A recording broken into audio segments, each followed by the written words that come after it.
Alors, je tiens à souligner d'entrée que je ne me prétends pas ufologue. La raison en est que je n'ai pas une connaissance suffisante des faits qui constituent le phénomène ovnien et que je n'ai pas encore trouvé le loisir de participer à des enquêtes sur le terrain.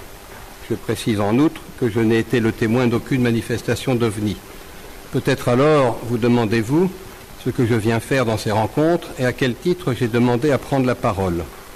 C'est parce que mon expérience militaire, notamment en lutte sous-marine, où l'identification et l'authentification des objets détectés sont plus difficiles que la détection elle-même, m'a amené à penser que les méthodes de travail des grands états-majors sont directement applicables à l'ufologie. Ce sera donc l'objet de cet exposé. Il va de soi que je suis vivement intéressé par tout ce qui a trait au phénomène ovnien. Comment ne le serait-on pas lorsque l'on pressent, comme vous et comme moi, qu'il est de la toute première importance pour une juste compréhension de la place de l'homme dans l'univers et de son devenir. Je sais gré aux organisateurs de ces rencontres de nous donner l'occasion rare d'échanger des idées de vive voix et de débattre en présence d'un large public, car l'ufologie n'est pas seulement question de spécialistes, elle est l'affaire de tous. Les ufologues se plaignent à juste titre d'être ignorés et incompris de l'opinion publique et des institutions, encore faut-il qu'ils se rencontrent, qu'ils s'efforcent de se comprendre mieux, qu'ils recherchent une certaine unité de vue et d'action, qu'ils fassent taire les polémiques stériles, qu'ils acceptent les objections et les critiques des profanes. C'est à ce prix qu'ils seront entendus. Et c'est le mérite des organisateurs de ces rencontres que de l'avoir compris. Je salue les distingués ufologues et chercheurs ici présents. Je les félicite pour leur travail de réflexion, de recherche, d'enquête et d'investigation. Je les remercie de faire circuler l'information en dépit de la réserve des médias traditionnels et des organismes officiels par les moyens les plus divers, sites sur le web, listes de discussions, émissions radiophoniques, revues, livres et banques de données. Toutes les opinions s'y expriment. Les interprétations, les thèses, les hypothèses, les spéculations sont nombreuses et couvrent un large éventail. De l'hypothèse extraterrestre, tous les boulons, à l'interprétation psychosociologique, en passant par le scepticisme scientifique, le scepticisme moral, l'hypothèse paranormale mettant en jeu des êtres transcosmiques ou surnaturels, le système de contrôle de Jacques Vallée et bien d'autres encore. De toute évidence, vous en conviendrez aisément, c'est l'hypothèse extraterrestre qui est au cœur des débats, toujours animé, souvent passionnant. Dans les listes de discussion où s'expriment des intervenants brillants et érudits, c'est d'après elle que l'on se positionne. C'est par rapport à elle que se forgent les opinions. Entre les tenants de l'HET, hypothèse extraterrestre hautement probable, les tenants de l'HET plausible, mais à jamais invérifiable, ceux de l'HET improbable, les adversaires irréductibles de l'HET, la querelle est soutenue et ne semble pas devoir s'apaiser. Cela rappelle d'autres querelles qui ont nourri l'histoire de la philosophie et celle des religions. Ainsi la querelle des universaux qui anima la scolastique du Moyen-Âge et qui a traversé l'histoire de la philosophie jusqu'à nos jours. On y discutait interminablement entre réalistes, conceptualistes et nominalistes de la réalité des genres et des espèces. Ainsi les disputes entre l'Église latine et les chrétiens orientaux au sujet du filioque. Le Saint-Esprit procède-t-il du Père et du Fils ou bien du Père par le Fils? Malgré leurs excès de subtilité, ces discussions n'en étaient pas moins capitales, mais elles sont restées infructueuses. Aucune réponse définitive n'a encore été apportée sur la nature des universaux et sur la procession du Saint-Esprit, malgré les ostracismes, les excommunications et les schismes que ces querelles un brin oiseuses provoquèrent. Les ufologues sont-ils condamnés à se quereller sans fin, comme les philosophes et les théologiens du Moyen-Âge, tels des Byzantins, sans l'espoir de s'entendre jamais, sans espérer découvrir un jour la vérité? Sont-ils voués à ne trouver un public attentif que dans le monde fermé des esprits férus d'ésotérisme, sans parvenir à éveiller l'attention et l'intérêt de l'opinion et des institutions? Je ne le pense pas. L'ufologie n'est ni une religion ni une philosophie, pas davantage une science, en ce sens qu'elle n'est pas un corps de connaissances ayant un objet déterminé et reconnu, qu'elle n'a pas de méthode propre, que ce n'est pas un domaine organisé du savoir, qu'elle n'est pas fondée sur des relations objectives vérifiables. L'ufologie n'est rien que l'étude de phénomènes non identifiés, inexpliqués, polymorphes et souvent absurdes, se produisant dans l'atmosphère terrestre ou dans l'espace extraterrestre, susceptibles d'être gouvernés par une ou plusieurs intelligences aux intentions équivoques. Et ce n'est pas parce qu'elle ne peut prétendre au statut de science qu'elle doit se soustraire à la rigueur scientifique. Elle relève donc des méthodes et des outils mis à disposition par les sciences. En sont partie prenante les sciences physiques, les sciences naturelles, les sciences cognitives, les sciences sociales et les sciences politiques, sans oublier les mathématiques et leurs applications, telles que les statistiques et la recherche opérationnelle, et sans exclure la métapsychique. C'est délibérément que cet exposé se limite à une définition réductrice de l'ufologie. Par convention, nous admettrons que le phénomène ovnien est gouverné par une ou plusieurs intelligences aux intentions obscures. Nous rejetons donc les interprétations qui se passent de cette hypothèse, à savoir les interprétations psychosociologiques et psychokinétiques. Cela ne signifie aucunement que la psychosociologie et la psychokinésie n'apportent pas une explication sensée à un grand nombre, voire à une majorité, des observations d'OVNI. Mais je suis convaincu que la plupart d'entre vous seraient d'accord pour reconnaître qu'elles ne suffisent pas à expliquer la totalité du phénomène et que derrière les cas résiduels se tient une intelligence extérieure au monde sensible qui nous est familier. Dans ces conditions, l'ufologie se réduit à l'examen d'une menace, au sens militaire du terme, c'est-à-dire une manifestation hostile, une manifestation qui cache un dessein potentiellement hostile ou un projet soutenu par une stratégie en vue de sa réalisation. Quel est ce projet, quel est ce dessein, quels sont les moyens mis en œuvre pour les atteindre? Quels en sont les protagonistes? Telles sont les graves questions que l'on doit se poser. La difficulté tient au fait que l'ufologie est confrontée à un monde incertain et a priori inintelligible. Elle comprend à l'évidence deux activités bien distinctes. En premier lieu, la collecte et le classement des données relatives aux observations des ovnis. C'est un travail essentiel et considérable qui doit recueillir les témoignages les plus insolites, même s'ils heurtent la raison, et ne pas se limiter aux cas les plus probants. En second lieu, leur interprétation, qui ressortit, c'est mon avis, aux méthodes militaires d'appréciation des situations complexes, mettant en jeu des intelligences, au destin suspect et des informations rares, sporadiques et brouillées. Alors, quelles sont ces méthodes? De conception militaire, elles sont apparues dans le dernier conflit mondial en même temps que la recherche opérationnelle. Elles sont enseignées dans les écoles de guerre, en France le Collège interarmées de défense, et sont couramment employées par les états-majors des grandes puissances.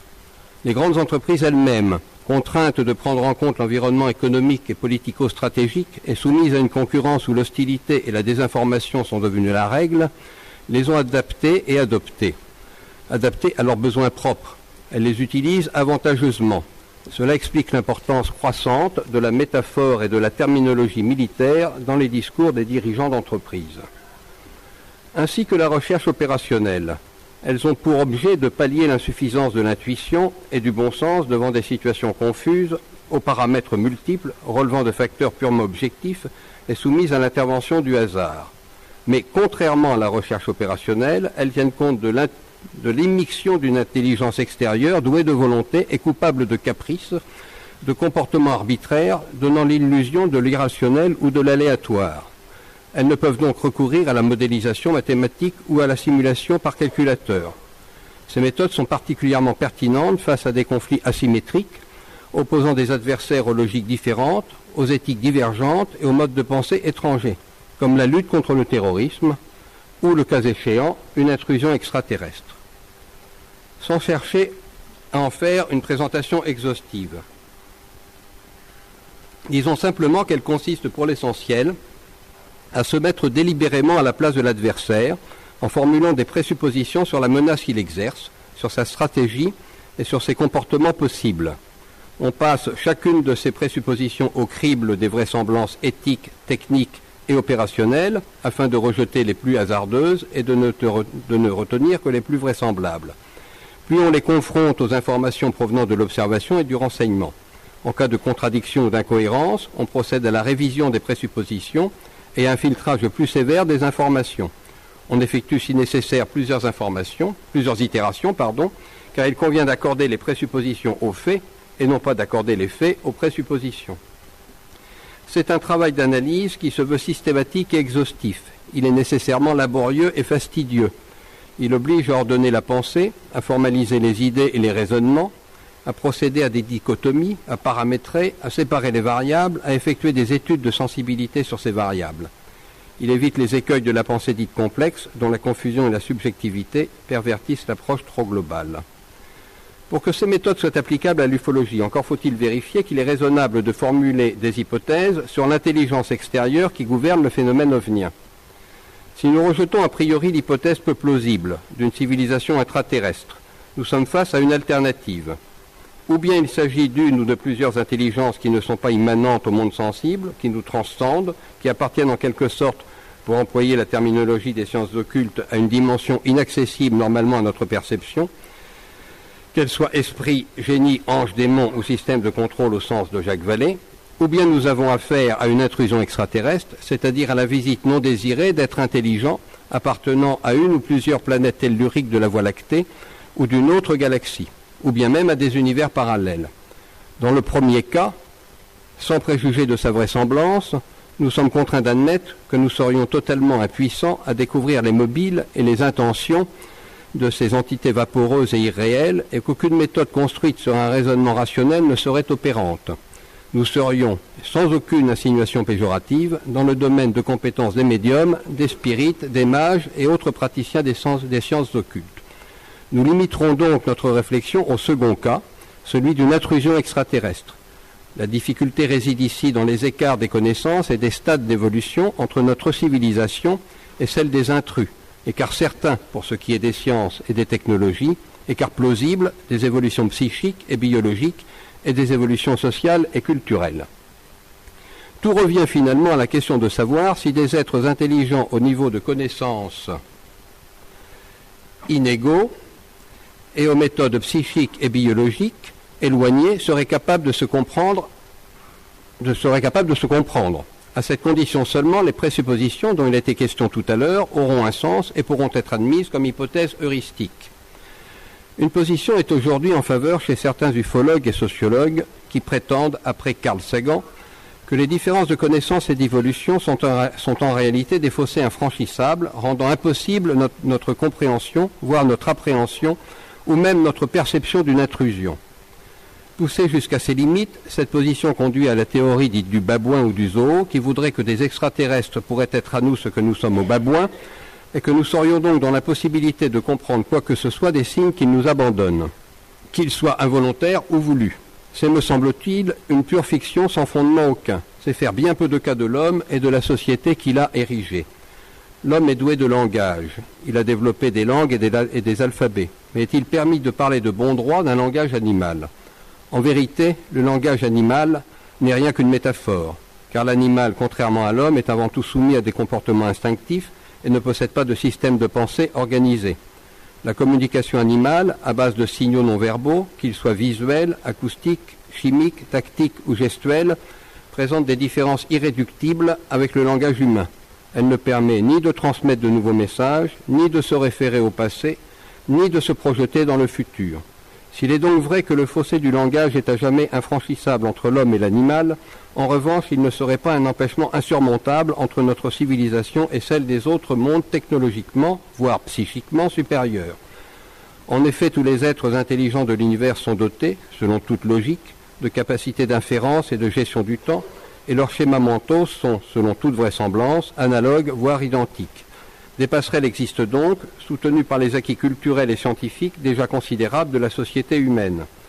Depuis des siècles, l'homme a appris à connaître et à utiliser des langages universels, comme la logique et les mathématiques, qui rendent possible des échanges d'informations avec tout être doué d'intelligence ne partageant pas la même langue.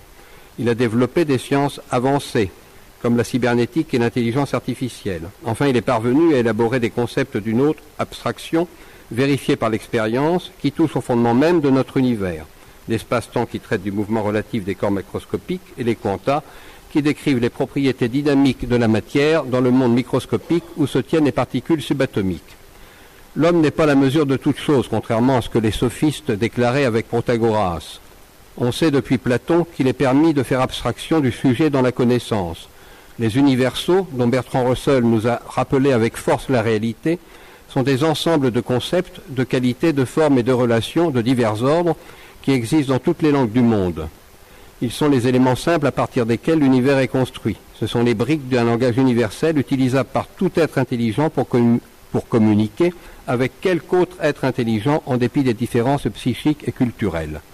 Il vient qu'il est légitime d'émettre des présuppositions portant sur des êtres intelligents d'une autre planète. Partant, les méthodes militaires d'évaluation des situations complexes avec immixtion d'une intelligence au dessein incertain sont applicables à une intrusion extraterrestre.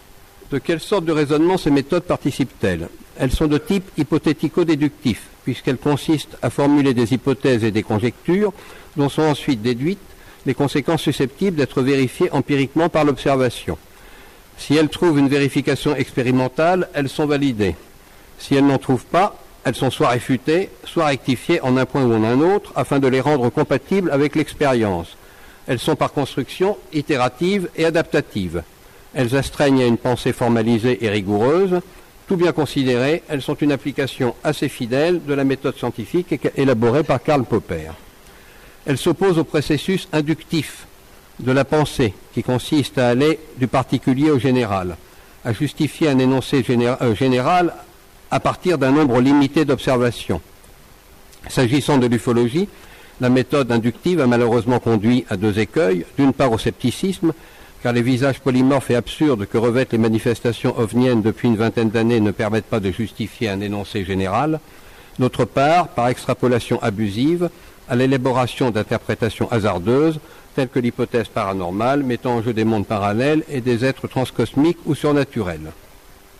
Alors, dès lors que l'on tient pour probable une intrusion extraterrestre, il convient de s'interroger sur son origine, son mobile et sa dangerosité. Sommes-nous en présence d'une seule civilisation, de plusieurs civilisations opérant de concert, ou de plusieurs civilisations agissant en opposition? S'agit-il d'une simple surveillance à distance, d'une intervention ponctuelle dans un but limité mais précis, ou d'une tentative de prise de contrôle?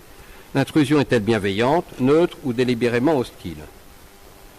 Il est vain d'espérer que d'une démonstration ovnienne ostensible et non brouillée surgiront un jour les réponses à ces graves questions, pour la simple raison que le phénomène est discret et brouillé, et le restera probablement jusqu'à un éventuel contact, qu'il soit amical ou hostile.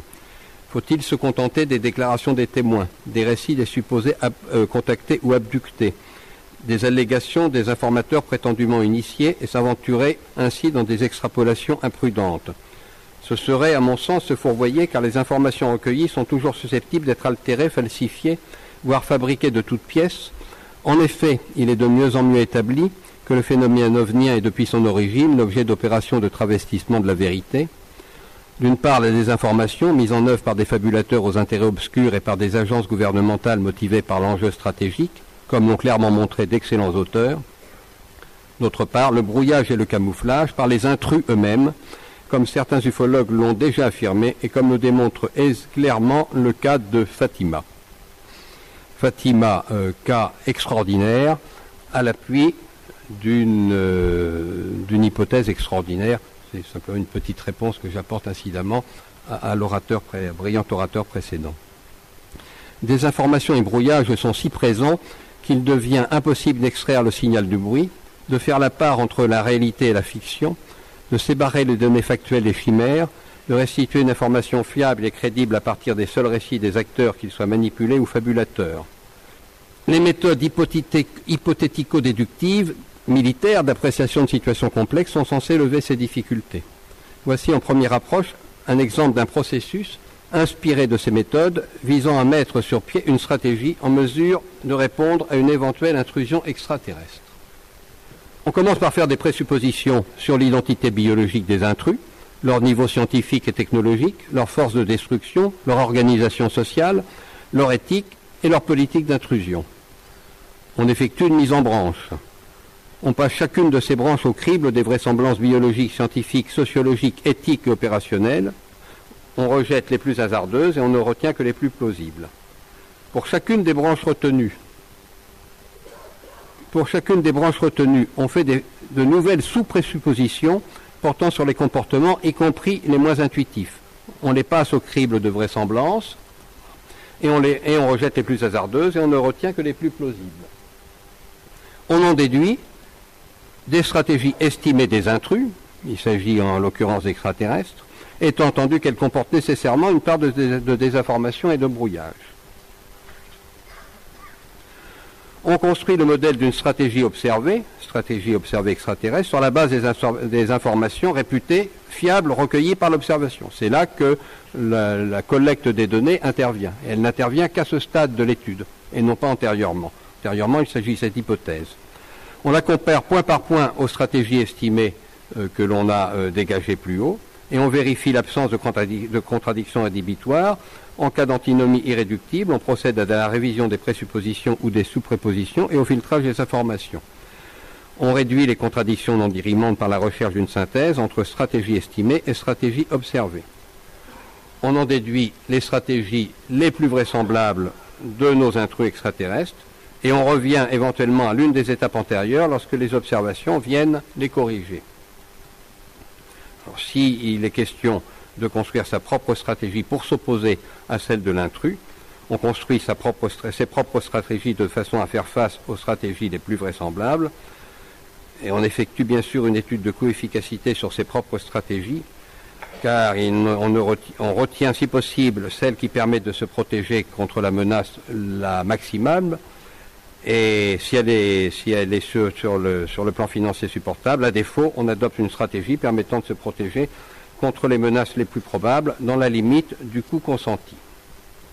Alors j'avais prévu à ce stade de cet exposé de vous présenter un exemple plus illustré d'un processus hypothético-déductif d'évaluation de l'hostilité et de la dangerosité d'une intervention extraterrestre, mais comme je ne suis pas certain d'en avoir vraiment le temps, je vais faire l'impasse dans l'immédiat et j'y reviendrai pour y consacrer les dernières minutes si le temps le permet donc. Je me suis personnellement efforcé d'appliquer une méthode hypothético-déductive au cas extraordinaire des événements survenus à Fatima, au Portugal, le 13 octobre 1917, en donnant à la danse du soleil l'importance stratégique qu'elle mérite, puisqu'elle est la plus grandiose des manifestations ovniennes jamais observées, et qu'elle est la seule qui ait été annoncée et donnée en spectacle, en contradiction avec la discrétion et la furtivité de la sémiologie ovnienne ordinaire. Je suis parvenu aux conclusions suivantes. Donc là, je ne vous montre pas le processus suivi, mais je vous apporte les conclusions auxquelles je suis parvenu, que vous pouvez bien évidemment contester et qui méritent certainement d'être contestées. Bref, c'est quand même le résultat d'une étude faite selon la méthode que j'essaie de vous vendre aujourd'hui. Intrusion de la part d'une seule civilisation extraterrestre ou de plusieurs civilisations opérant de façon concertée, dotée d'une théorie unifiée de la physique et de technologies très avancées, pourvue d'une éthique de type humaniste, sacralisant tout être biologique doué de conscience réfléchie, en mission d'observation neutre ou bienveillante, ou en mission d'intervention ponctuelle et limitée, compatible avec cette éthique.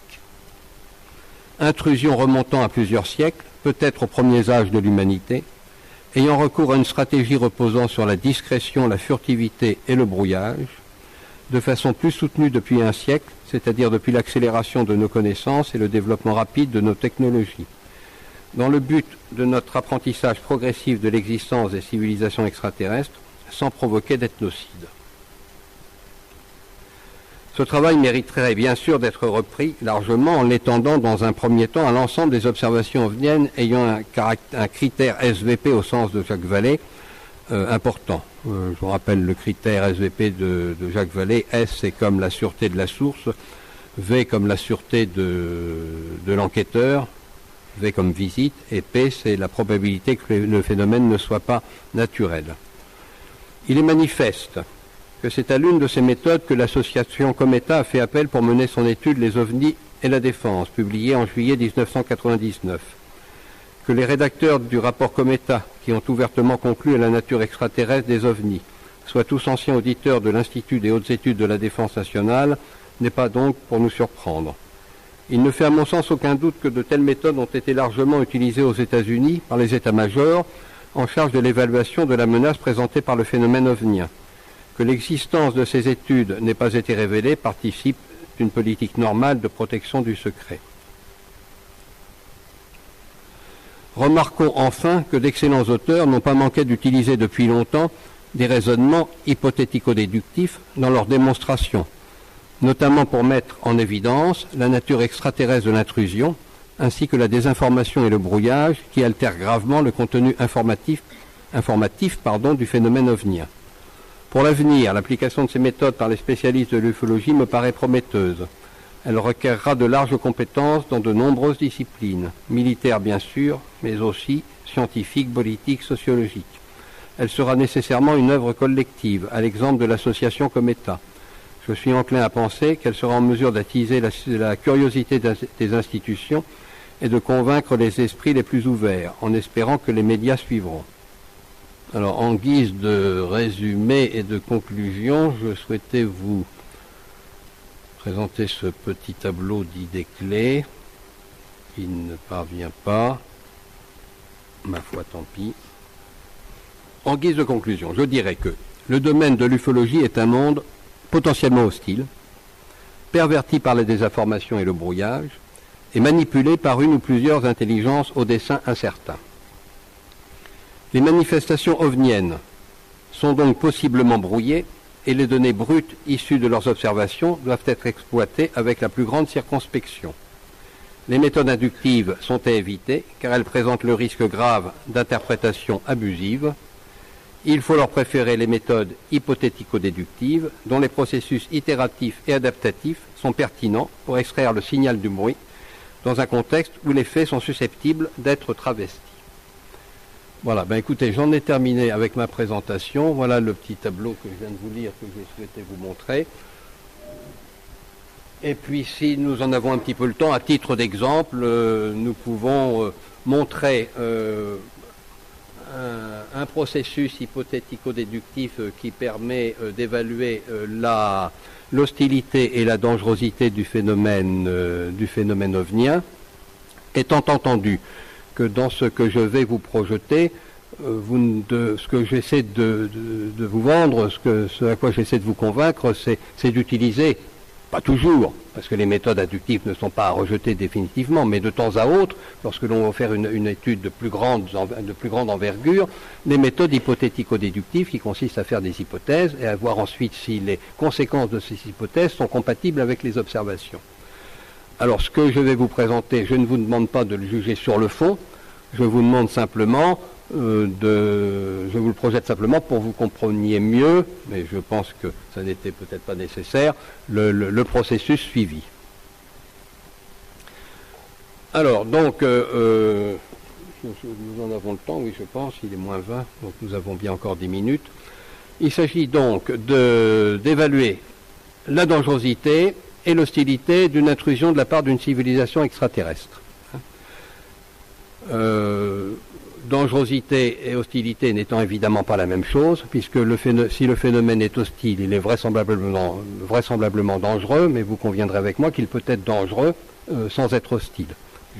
J'évoque ici le risque ethnocidaire, bien sûr.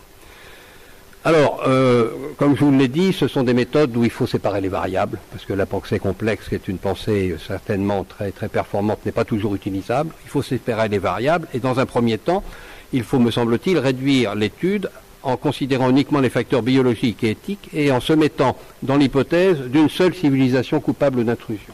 Dans un deuxième temps, on oublie la biologie et l'éthique et on s'installe dans l'hypothèse de plusieurs civilisations.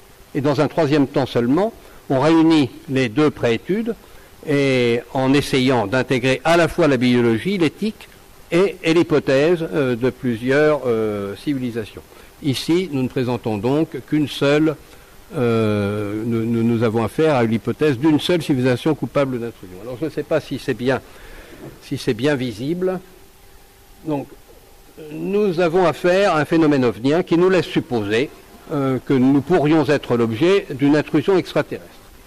Donc, nous avons affaire à une civilisation maîtrisant le voyage intersidéral. C'est une évidence, c'est un truisme, puisque nous sommes l'objet d'une intrusion extraterrestre. Puisqu'il s'agit d'une civilisation maîtrisant le voyage intersidéral, c'est que cette civilisation s'est dotée de technologies très avancées qui nécessairement mettent en œuvre des énergies considérables. D'autre part, cette civilisation est vraisemblablement très ancienne. Pourquoi ? Parce qu'il lui a justement fallu le temps de construire ces technologies. La nôtre n'a que 2000 ans et elle n'a pas encore atteint les technologies lui permettant le voyage intersidéral. Il a donc fallu qu'elle mette en place une organisation sociale et politique qui lui permette de maîtriser son environnement et de réduire les risques d'autodestruction sur une très longue période. Alors, à quel type d'être avons-nous affaire? Ce sont nécessairement des êtres intelligents. Alors là, de deux choses l'une, ou bien on admet que pourrait s'appliquer un principe de convergence des formes vivantes lui-même en application d'un principe de banalité. Si oui, on peut supposer que les êtres auxquels nous avons affaire, qui peuplent donc cette civilisation maîtrisant le voyage intersidéral, sont des êtres humanoïdes intelligents doués de libre arbitre, qui en quelque sorte nous ressembleraient, surtout sur le plan du libre arbitre, c'est le point le plus important. Si en revanche le principe de convergence des formes vivantes n'existe pas ou ne s'applique pas en la circonstance, il faut admettre que nous avons affaire à des êtres biologiques intelligents, mais qui ne seraient pas dotés d'un libre arbitre identique au nôtre, mais qui seraient dotés d'un libre arbitre qui pourrait être restreint par un principe quelconque de développement déterministe. Encore une fois, sur le fond, je conviens que tout ceci est certainement critiquable et que chaque carré, chaque flèche mérite sa propre sous-étude. Ce que j'essaie de vous présenter brièvement, c'est la méthode, plus que les résultats que j'ai pu obtenir personnellement. Voilà. Alors, venons au premier cas, celui de gauche, où nous sommes en présence d'êtres doués de libre arbitre. Étant doués de libre arbitre, comment ont-ils pu mettre en place une organisation sociale et politique de deux choses l'une, ou bien celle-ci a été imposée par une coercition consentie, ou par l'oppression. Moi, je rejette a priori l'oppression, mais on peut en discuter. Je la rejette parce que ça me semble improbable, car de mon point de vue, un système totalitaire sur lequel repose une oppression n'est pas longtemps, durablement compatible avec le libre arbitre.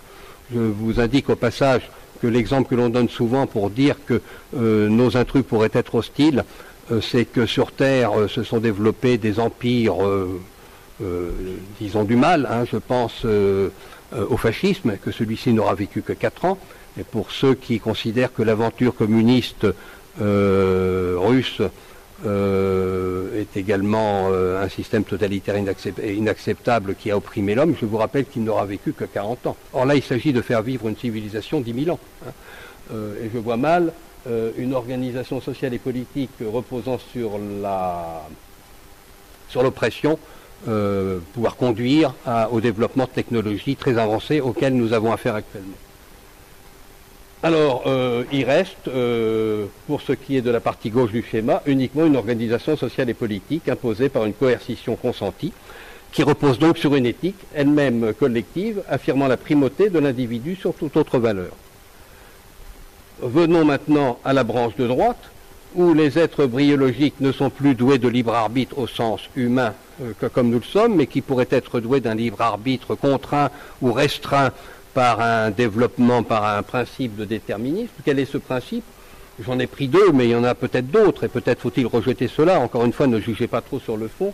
Eh bien, soit un principe d'acquisition de connaissances collectives objectives, soit, plus gravement, un principe de domination. Et finalement, au terme de ce premier schéma, nous arrivons à 3 éthiques possibles. Une éthique collective affirmant la primauté de l'individu sur toute autre valeur, une éthique collective fondée sur un principe de développement allocentrique, et enfin une éthique collective fondée sur un principe de domination. Alors on poursuit l'étude en partant avec les trois éthiques auxquelles nous venons d'aboutir. À gauche, pour celle de gauche et celle du milieu, il s'agit manifestement d'une éthique qui prône la non-agressivité, que j'appelle de non-agressivité, qui conduit vraisemblablement à une intrusion non hostile selon une stratégie propre à éviter un ethnocide. Et cette stratégie, là encore ça demande de gros développement, est vraisemblablement une stratégie qui repose sur les 3 grands principes militaires de discrétion, de furtivité et de brouillage, sans aucune marque d'hostilité. À droite, eh bien, nous avons, c'est l'éthique fondée sur un principe de domination. Alors, deux choses, cette éthique n'exclut donc pas l'agressivité, mais comment se manifeste cette agressivité? Elle peut se manifester de 2 façons différentes, soit d'une façon ouverte, déclarée, soit d'une façon masquée. C'est maintenant et seulement maintenant que l'on va faire appel à nos banques de données, à notre savoir accumulé avec tant de patience et tant de savoir-faire par nos chercheurs et nos investigateurs, et que l'on va confronter donc les conséquences des hypothèses que nous avons émises avec l'observation qui est donc la banque de données ufologiques. Bon, si on veut réduire la sémiologie ovnienne ordinaire à quelques grandes caractéristiques, on pourrait dire, et là encore j'accepterai volontiers, je comprendrai très bien que vous ne soyez pas d'accord sur le fond, qu'elle est essentiellement caractérisée précisément par la discrétion, la furtivité et le brouillage, et qu'elle n'est pas agressive. Mis à part peut-être, et c'est ce que j'ai indiqué en rouge en bas de la case, mis à part peut-être la fabrication des fœtus hybrides selon les rencontres rapprochées du 4e type. Alors, est-ce que cette sémiologie-là est cohérente avec celle que nous avons dégagée plus haut en conséquence des hypothèses, des présuppositions que nous avons émises au départ? Pour ce qui est de la branche de gauche, ben oui, puisque nous aboutissions à une stratégie estimée reposant sur la discrétion, la furtivité et le brouillage sans aucune marque d'hostilité. C'est précisément ce que nous dit la sémiologie ovnienne réduite ordinaire. On conclut donc qu'il y a cohérence et on conclut enfin qu'avec une forte probabilité, l'intrusion extraterrestre à laquelle nous pourrions être l'objet est neutre et bienveillante, mais qu'en revanche, sa dangerosité, elle, est élevée en raison du risque ethnocidaire. Pour ce qui est de la partie de droite, ben, il y a aussi une cohérence, mais avec uniquement la sémiologie ovnienne limitée à la fabrication d'hybrides, d'où cette réserve est mise in fine, avec un risque, probabilité faible, mais qui n'est pas nul, d'une intrusion à l'hostilité masquée, si des faits probants venaient valider la fabrication d'hybrides selon les RR4. Bon, je pense que je vais m'en tenir là. Ensuite, comme je vous l'avais dit, il faudrait poursuivre en faisant l'hypothèse que nous avons affaire non pas à une seule civilisation, mais à plusieurs civilisations. Et ensuite rapprocher les deux premières études pour finalement essayer de voir si on peut conclure quant à l'hostilité et quant à la dangerosité d'une intrusion extraterrestre à laquelle certains d'entre vous croient, à laquelle je crois personnellement. Voilà, j'en ai terminé et je vous remercie de votre attention.